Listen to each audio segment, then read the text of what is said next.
Hey y'all, welcome to Musical Miles Podcast, where live music and great stories take center stage.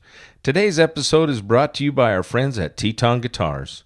Whether you're picking tunes around a campfire or taking the stage at your favorite honky-tonk, TETON Guitars delivers rich, soulful sound built for the journey. Learn more at tetonguitars.com. Now let's dive into some music and memories. All right. Already. Okay. Hey, music lovers, welcome to the podcast. I'm your host, Byron Duffin, and I am here with Ryder Grimes. What's going on, man? Hey, thanks so much for taking time out of your schedule to come down and sit down with us. Of course, man, and thank y'all for picking one of my favorite places in the whole wide world to do this, man. I feel at home here. I feel comfortable here. It's going to be a good time. Good to meet y'all and good to be hanging out. Thank you. We appreciate you coming. But yeah, we're here at the iconic Gruene Hall. Yes, Braunfels, Texas. It's such a legendary venue. Anybody's ever played here, but you've played here. I have. I played here twice, man.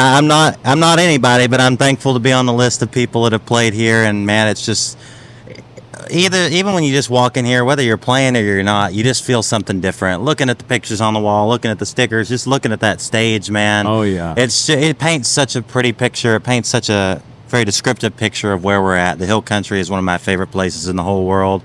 So getting to play here, getting to check that off my bucket list twice now, it's just been a dream come true, man. Like I said, it's nothing but sticks and boards, and man, it's a very iconic place. It's as true as it gets right here, down to the bone. That old saying, if these walls could talk, right? Dude, I can't imagine. There's not even really walls, man. There's no walls, but still, and you're actually going to count it 3 times a day because we're going to have you play us a little song. All right, man. Always down for that. Hey, so let's talk a little bit about Ryder Grimes. Tell us about you. You live in Northeast Texas, or in East Texas. What town? I live in a town called Poetry, Texas. That is Northeast Texas. A lot of clever town name, man. Yes, there is. I heard a rumor. I don't know if this is true, and I didn't get to ask him on Sunday, but I heard that Ray Wiley Hubbard lived there. I don't know if that's 100% true, but everybody's like, well, that's where he's from. I'm like, I don't think so, but maybe. So maybe one day if I get to talk to the Snake Man. We heard yesterday, doesn't he live, currently, I think he lives at Wimberley. I think so, yeah. A lot of great artists live in Wimberley. Oh, man, we're in artist country, songwriter country. Oh, my gosh. But one day if I ever get to talk to Ray, I'm going to ask him, did you live in Poetry? Because everybody says he did. But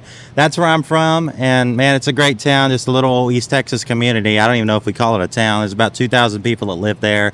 Just a big spread out farm community, man. We got 3 churches and a little bitty school.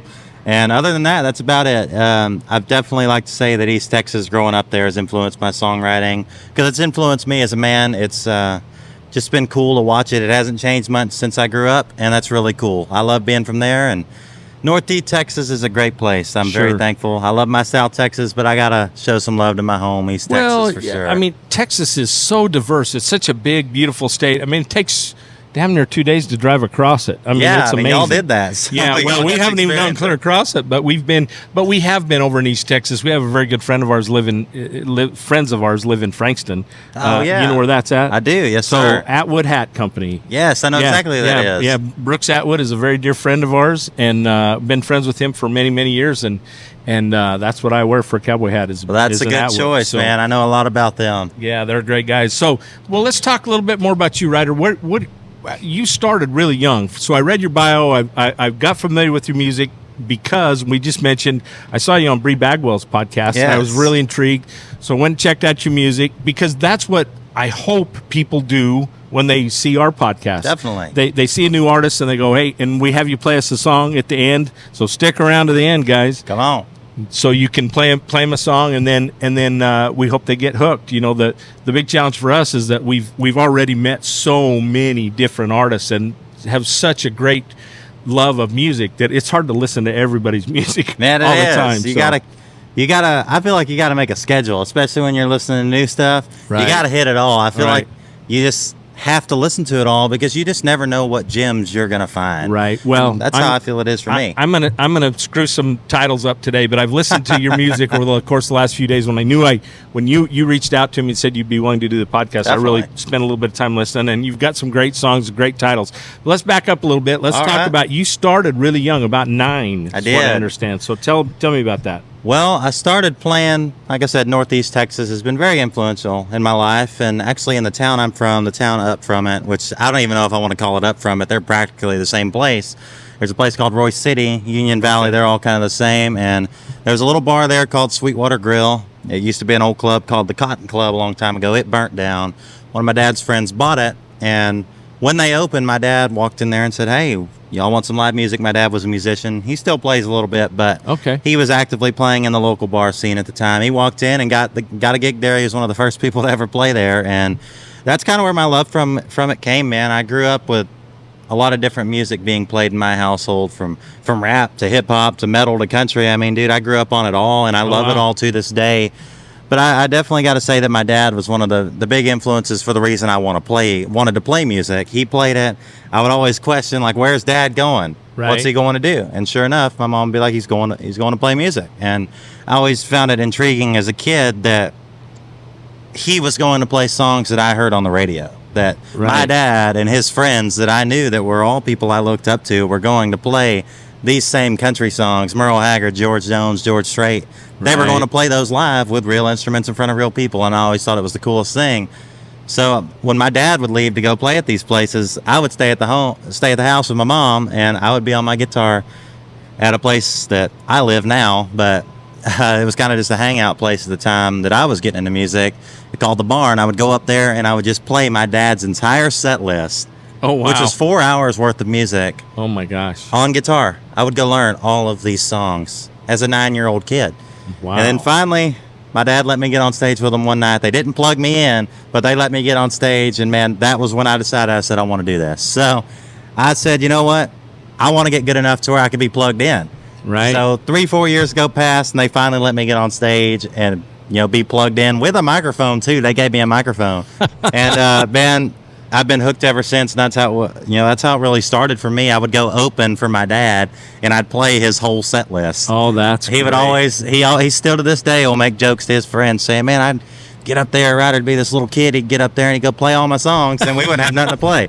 So that's where the bug definitely got me there, man. But my mom and dad, my sisters, all like that. We all love music. We all grew up on music. So music was very present in my household. But I got to say, my dad being in a band was definitely influential to me, and started and never stopped, man. Here we are to this day, and I'm very thankful to get to do this for a living. And I got to really attribute it to my family, man. I wouldn't be where I'm at without them and a lot of good friends. So there's the drawn-out backstory. No, that's great. That's it's really cool to know what really drives people, and what motivated you to go where you went.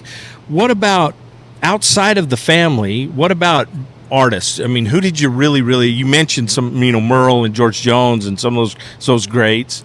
Is that really where you went, or man, anybody specifically?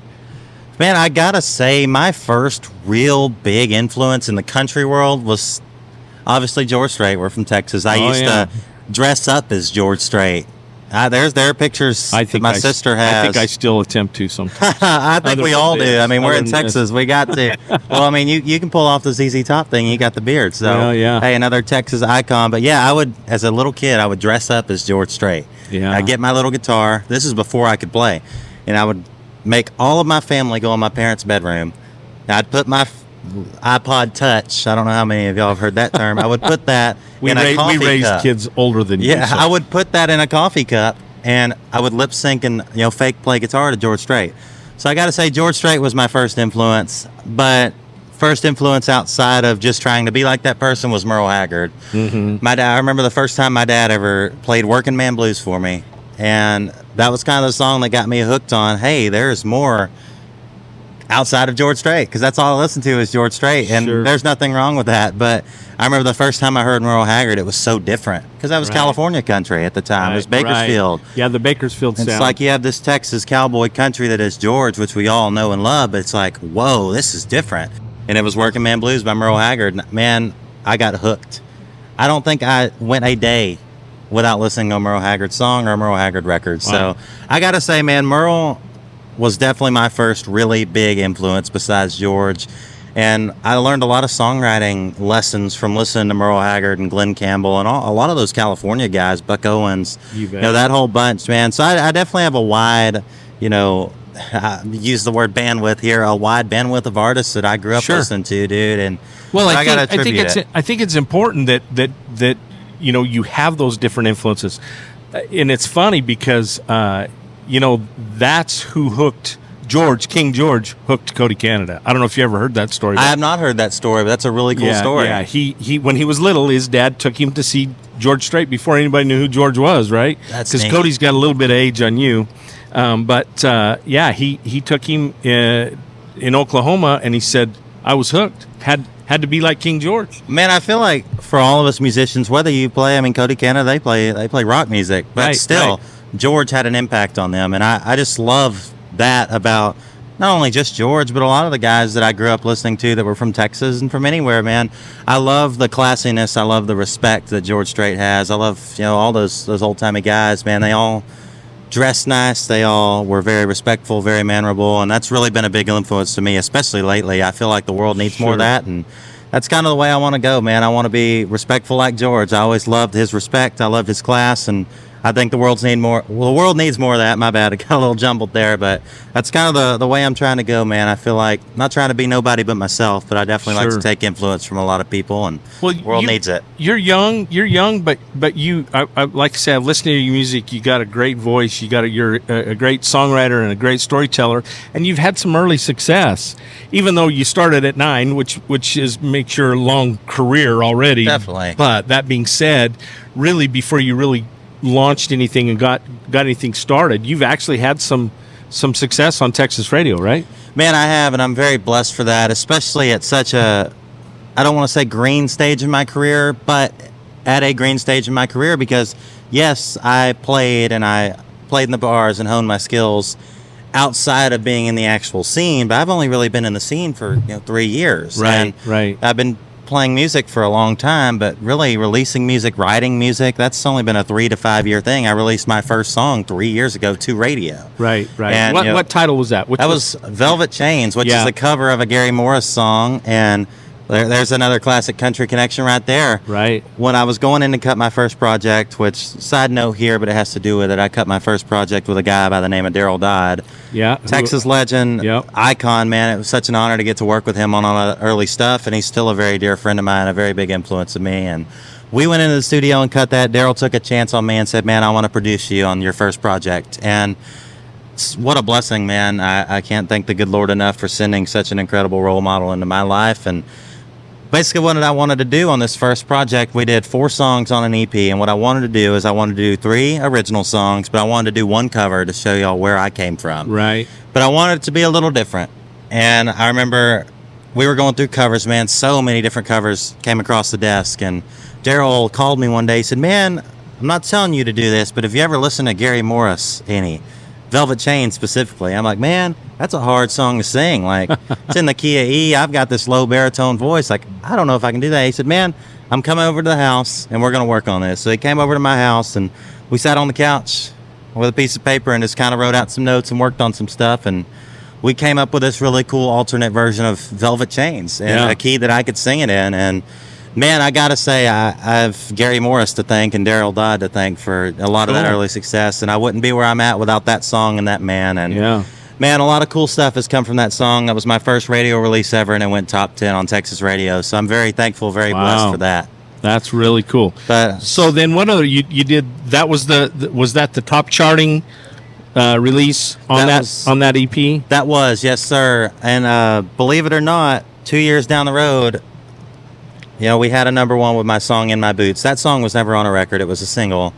But my song 8 Seconds at a Time, that was my most recent number 1, and I was mistaken there. That song actually came off of my first EP. Oh, really? That was the first song we actually ever cut with Daryl. We cut that song almost 4 years ago. And it just recently hit number 1 on Texas radio. Well, we shelved it for about a year. And then when we went back to cut Velvet Chains, we had a few more songs down the pipe that we were ready to release, but I wanted to start with 4. I didn't want to just jump out with a full-length album because I wanted to go in stages. I wanted a single. Velvet Chains was a single.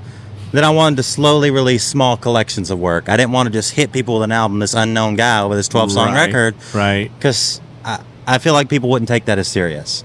Because I was this new kid on the block. Nobody knew who I was. Sure. And it's like, okay, here's 12 songs. It's like, I feel like you got to work them into that. Yeah. So we did 4, and it was 8 Seconds at a Time, Velvet Chains, a song called Times Past, and then I did an acoustic version of a song called Two Country of Mine.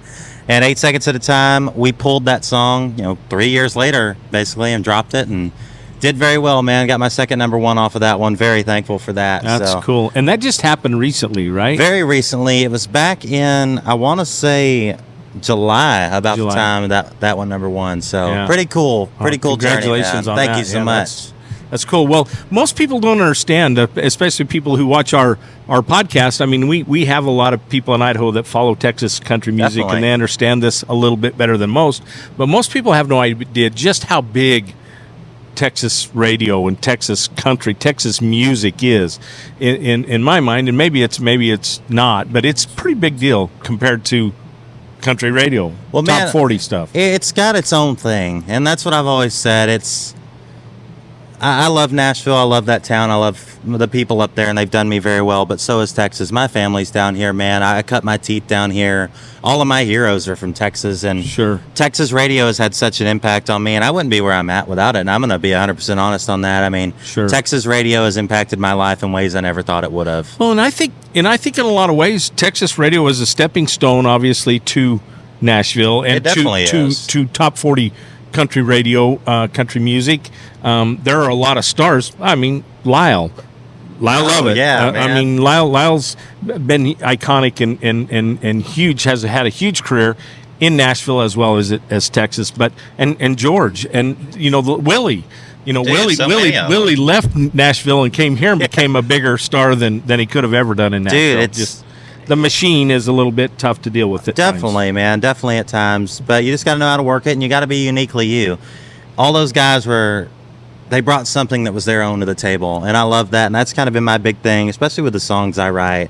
I want to write quality music, and I want the music that I release to mean something to somebody. Sure. Because that's what Willie did. That's what Dean Dillon did. That's what even Randy Rogers, Wade Bowen. If you get into the modern times, that's what they did. And unfortunately, I feel like that has gone away in a sense. I'm not being disrespectful, but I feel like it has, and I want to be one of the people that brings it back. Well, the interesting thing to me is that, so in the last few weeks, I've actually went to 3 music songwriter festivals. Yeah. So one in Livingston, Montana was my first. Second one was in Whitefish, and the third one was actually in Dripping Springs on Sunday. Oh, nice. So we stopped in there for a little bit, got to meet up and interview with a guy by the name of J.D. Graham, who is incredibly talented, has a great story. And I don't know if you know much about JD. I do. But he's got an incredible story. So that's cool. But we've been able to meet several of the big hit writers just in the last 3 weeks. It's been pretty crazy that have written for George and for Randy Houser and for Garth Brooks, and I mean the list goes on and on. Some of those songwriters have 140, 150 charted songs. That's crazy. Man, it's crazy. And the other day I was watching, and I recommend anybody that has any interest in music at all, it could be the slightest to the largest interest in music, you have to go watch Tennessee Whiskey. It's a documentary about Dean Dillon. We saw it. And we watched it. I agree with you wholeheartedly. It's pretty incredible to know the songs that man has written. Oh, people have Marina Del Rey, and I mean for George, and I mean just the list goes on. Empty Glass. Miami, all that good stuff, and it really shines a light on an art that I feel like the world needs to see. And man, that's where my inspiration comes from. The big star, doing that's the dream, obviously. But I want to do it in a way that has meaningful songs that people are going to hear and relate to. Well, and that's what we love, and that was kind of the drive behind this podcast. Is we want to tell the story behind this. We want to pull the curtain back. We want you to see the backside of what goes on in the music industry. Let's talk about why you wrote the song and what happened. So let's talk. Let's do that. Yeah, go ahead. Because you've written some great songs. Thank you. 8 seconds. 8 seconds at a time. At a time. Cool song. Thank you. That's a rodeo song. I'm a rodeo guy, so I used to rope calves and team rope, and so and Miss Shanda works in Las Vegas every year and has for the last. This will be her 18th year. Wow. She works for Stetson Clothing Company at the NFR. Well, I'll come see you. So yeah, if you're out there, come I'll be see out us. there. Oh, definitely. Well, we're planning on. I'll be there most of the time. I'm actually Django invited me to come to his show December 7th. So oh man, go see that guy. That guy's legit. Well, we got to meet him, and we've got to see him. We got to see him the other night from the porch at Cheatham Street Warehouse. So, which he's so talented. But anyway, let's talk about your song. Come on. You want to talk about 8 seconds? Yeah. We'll talk about that one. So, man, 8 seconds at a time. You said y'all have rodeo background. I do, too. I never rodeoed myself, but my dad did. He team roped as well. Okay. My dad did, and a lot of his friends did that are still his friends to this day. High school rodeo back in that time, it still is extremely popular. I'm assuming your dad is probably really close to my age, maybe even younger than me. Yeah. How old is your dad? I don't know if I'm going to say. Oh. Yeah, I don't know if I'm put him on the spot, but now he's in his 50s, and he's been he's younger than he's me. been around the rodeo scene for a while, and we still are in a different way. Yeah. But my dad team roped, and we've got friends that rode bulls and rode bucking horses and barrel raced. My cousin, she was a barrel racer, so I was surrounded by rodeo as a kid, and still am heavily. I just never got to do it. My dad always said, he had horses, so I can say this. He said, "Son, you can ask me for a horse all you want. You ain't getting one. We already had one. They're too expensive." So I never got to rodeo. My dad would obviously my parents would let me do whatever I wanted to, but that was always the joke. Son, you ain't getting no dang horse. Yeah. So I never got to rodeo, but I was always around it. And when I rode 8 seconds at a time, we were actually out at a friend of ours' ranch, the Rafter G Rodeo Company up there in Terrell, Texas. The Gays. Yeah. Donnie Gay, Neil Gay, Jim Gay, that whole family. Great folks. We were out there. I was actually out there helping my dad build a pipe fence. Okay. But our friend that rode bulls was helping us as well, and he was telling me all these rodeo stories in the truck. We were going to lunch or something. He was telling me all these rodeo stories about how it's a drive, just like playing music is a drive, just like any job you do is a drive. If you have the love for it, you have to put in the work and go get it. And he was telling me, man, we'd get in the van. Everybody, all the other rough stock guys had the cool vans back in the day, and they'd get in the van, sleep on the floor because there was no bench seats. They'd get in the van and drive from Nebraska to Wyoming, or drive from Texas to Arizona in one night to make this rodeo because they wanted it that bad. And it was really inspiring. If you listen to a lot of the lines in the song, it's basically about a guy doing everything he can to get that gold buckle. There's going to be heartbreaks. There's going to be injury. There's going to be broken hearts and broken bones. And, that's basically it. It's about the determination. It's about the chase. It's about the drive. And I feel like I can relate that a lot to my life because it's the same kind of thing. No different in the music scene, and we've made that comparison on several interviews. It's interesting because your dad talked about the horse deal. When our kid, I rodeoed, my kids rodeoed, two of our kids rodeoed. We always had horses around, and I spent 13 years actually in the cowboy rope business. I ran a company in Idaho, but long and the short of it, when I left that industry and sold the horses, sold the truck, sold the trailer, I moved to Hawaii, and I was a shooting instructor on the island of Hawaii. Wow. On the island of Kauai, rather. I want your job. It was pretty cool. I've had some cool jobs, but when I got all done, we'd moved back from Hawaii, and I was working, and I had a really successful job as a GM for a manufacturing company. And Miss Shanda said to me one day, she said, "Should I worry about you?" And I said, "Why is that?" She said, "Well, you buy a lot of guns and a lot of ammo." And I said, "Honey, I had no idea how much disposable income I had till I got rid of the kids and the horses. I can afford guns and ammo." So now it's not guns and ammo; it's guitars. I have that love guitars. Now.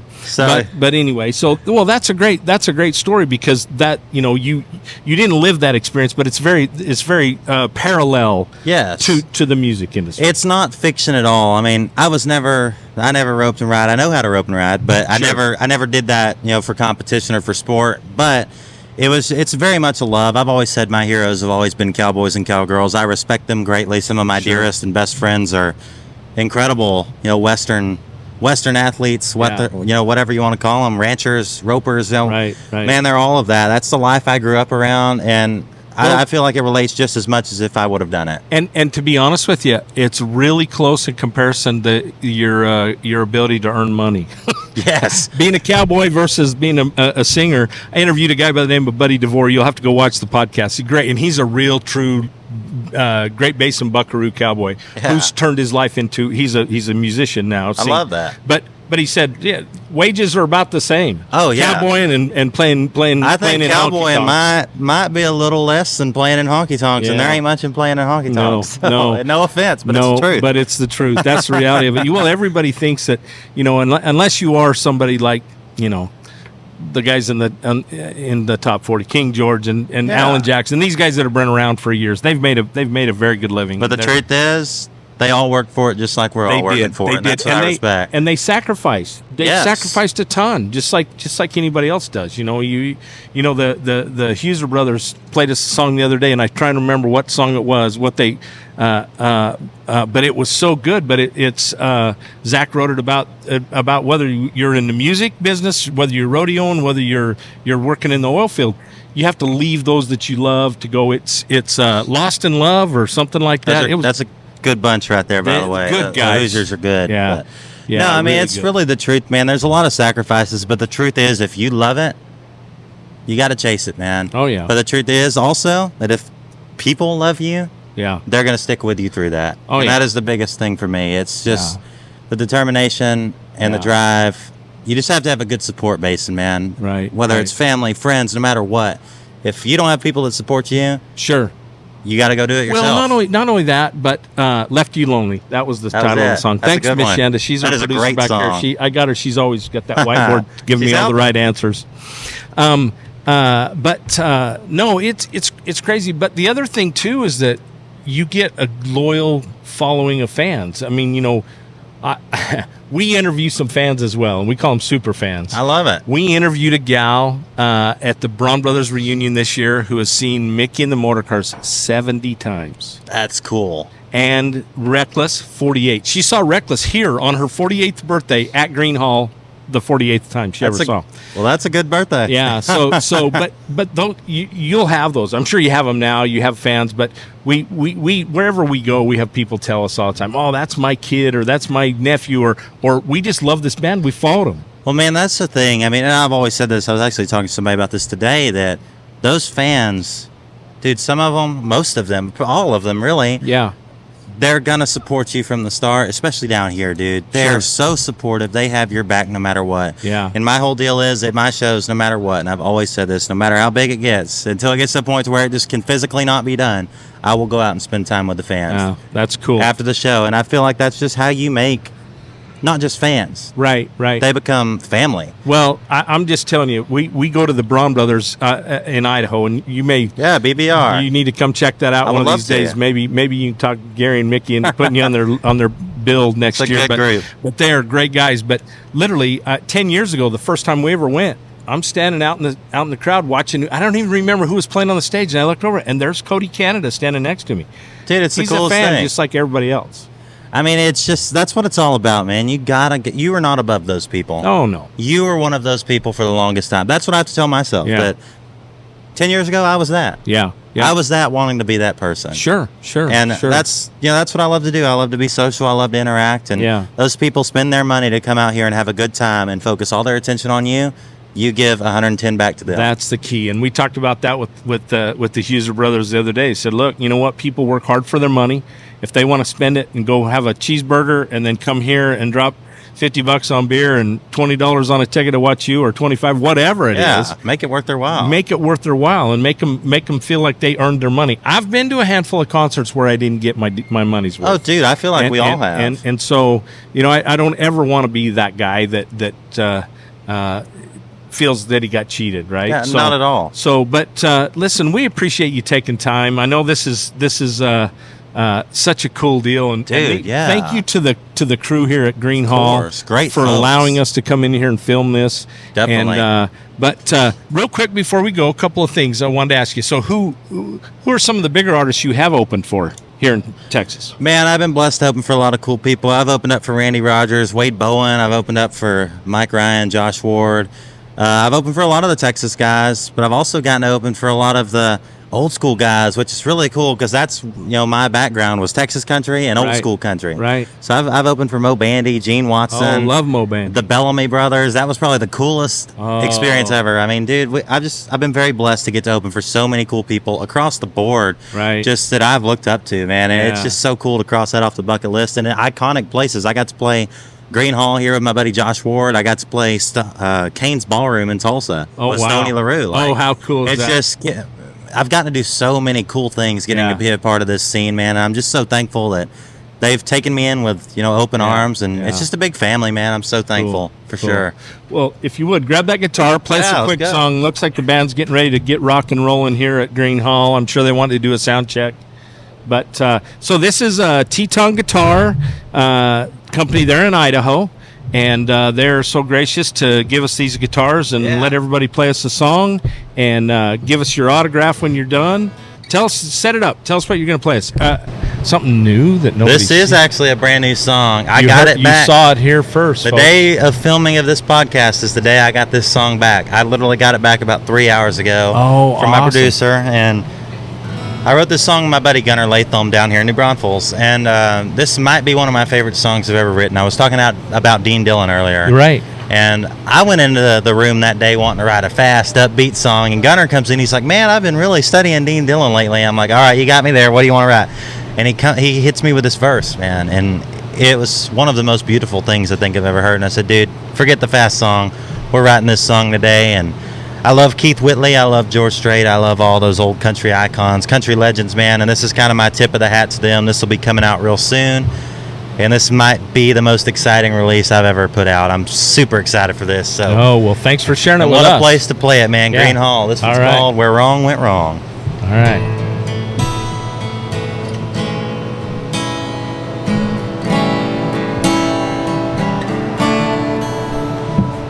A fly on the wall in a neon dial.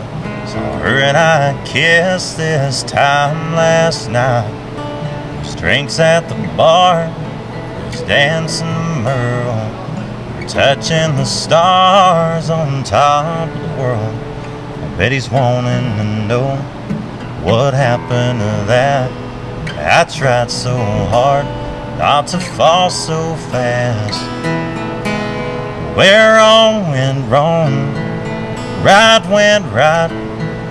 Gone, got gone in my arms last night. When that early bird sang his first song, it was over in a moment. She moved on, where right went right.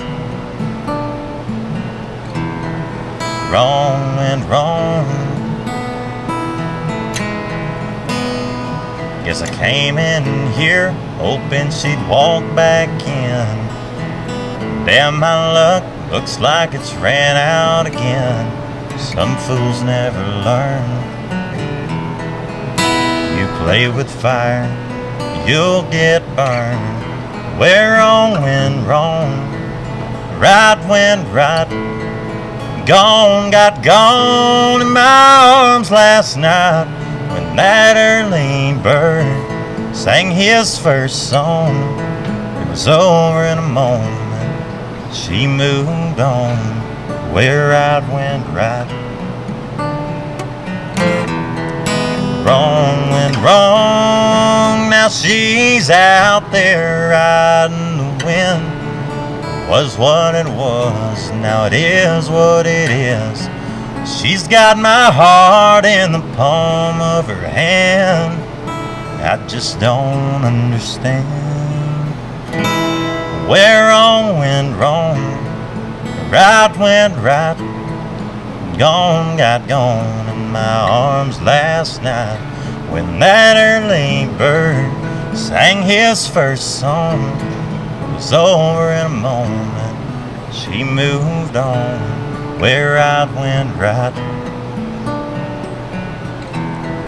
Right went right. Wrong went wrong. Wrong went wrong. You're brand new one right there. Oh my gosh, that is awesome. Oh, thank you, man. Sign that for me. All right. Anywhere on not right below the sound hole, because if I play it, I'll rub the autograph off of it. But you pick a spot. Even down here in the bottom, you're good. I'll go down here in the bottom right here. You sign wherever you want. That was so cool. Thank you, Dean Dillon, for inspiring this young man to write a classic song. That is so cool, because I think that's got the makings for a big time hit, I think. Thank you so much, sir. I really appreciate that. So listen, guys, you need to follow Ryder tell them where they can find your music. You can find me. Well, now I have a brand new website y'all should go check out. It's called RyderGrimes.com. Y'all go check that out. Perfect. It's got all my social medias, all my music. Yeah. And word on the street is I got some brand new music coming here in about a month. So you might want to go follow me on Spotify or your favorite listening service. There you go. Because you never know, that could be the next song that comes out and y'all got to hear it right here. So. And you got to hear it played right here at Gruene Hall on a TETON guitar. So. And I wouldn't want it any other way. Thank y'all for having me. Seriously. Well, thanks for joining us once again, for taking the time out of your schedule, because I know it's not easy getting everybody to figure out where we can meet up, and this is so cool. Once y'all again, pick the place, man. Thank you, Gruene Hall. Thank you so much. Follow us. Be sure to follow us on our social media, as well as subscribe right down here, I think is where that button is on the YouTube channel. Subscribe so you get to see the full interview. But thanks for following us. We will see you somewhere down the road. I'm your host, Byron Duffin, Ryder Grimes. This is Musical Miles Podcast. Adios for now.